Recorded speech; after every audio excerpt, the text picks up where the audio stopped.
Yung lalaking hinabol dyan sa parisan ni Diwata dahil nalaman niyang may CCTV nung sinabi niyang may ipis daw ang pares o yung sabaw ng pares.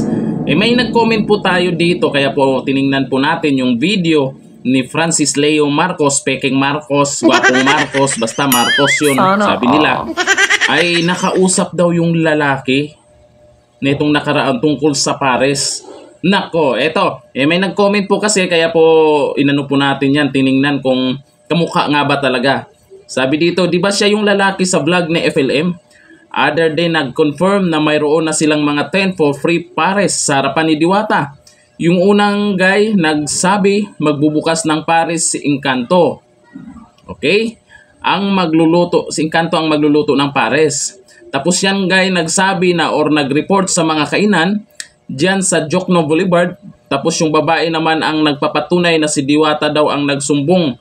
Tingnan nyo ang vlog ni Mangusin or FLM, si cellphone ni Mangusin. Tingnan natin, pinakita niya sa screen yung guy. Naku, Diwata, mag-file ka na ng kaso kay FLM. Okay, titingnan po natin, panoorin po natin yung kaibahan. Ito po yung hinabol dahil sinabing may ipis tapos sabi na lamang may CCTV. Ayun, ang sabi po ng sabi nila dyan ay talagang may ginawang hindi maganda or baka nilagay or sisirain lang si Diwata. Grabe yung galit nila kay Diwata, no?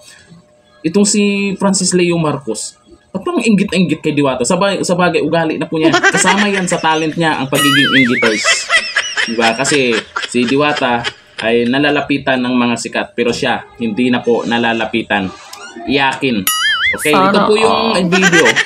Miko! Ayan, napapansin niyo po yung pinapakita sa screen ni Kulaong. Ayan, yan po yung mga tao na nakausap. Yung isa dyan, kamukha ba nung hinabol? Nako, kayo na po balang umusga. Ako po ay hindi ako masyadong sa pagmumukha kung talagang magkamukha. Pero maraming nag-comment kasi na siya daw. Nako, kayo, ano sa tingin nyo? Comment po tayo dyan kung sa tingin nyo po ay iisa po yung taong tumakbo at dyan po sa isa sa kausap po ni Kulaong. Kasi itong si Kulaong naman talaga kasi puro lang kayabangan, puro panlalait. Lait ng lait, lubog daw ang panga. Pero tingnan mo naman siya. Isum natin, isum yung mukha niya. Oh, di ba ang gwapo? Oh, ang gwapo niyan. Kaya malakas ang loob ng manglait kay Diwata, lubog ang panga. Sasabihan ng iba kung ano-anong panlalait ginagawa niya. Oh, gwapo ng idol nyo. Sana all gwapo talaga. Mayaman daw yan, mayaman. Nasaan na yung ito kasi yung naging issue, yung libreng pares, yung sinasabi niyang magtatayo ng libreng pares. Burit mo, Kulaong. Hindi niya kaya kasi yon. Kahambugan lang yon.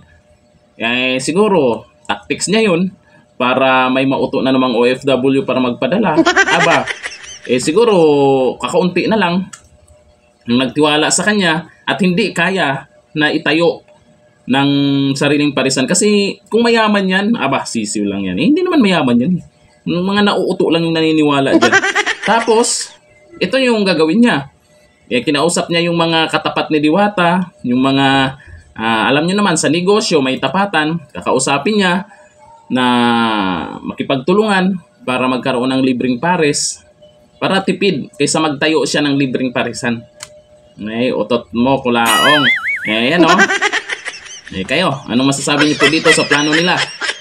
Siyempre, pumunta tayo doon. Kagaya ng sinabi ko nakaraan, pag may libreng pares para sa lahat yan, pumunta tayo doon. May mga kaibigan tayong nakatambay dyan, papuntahin natin.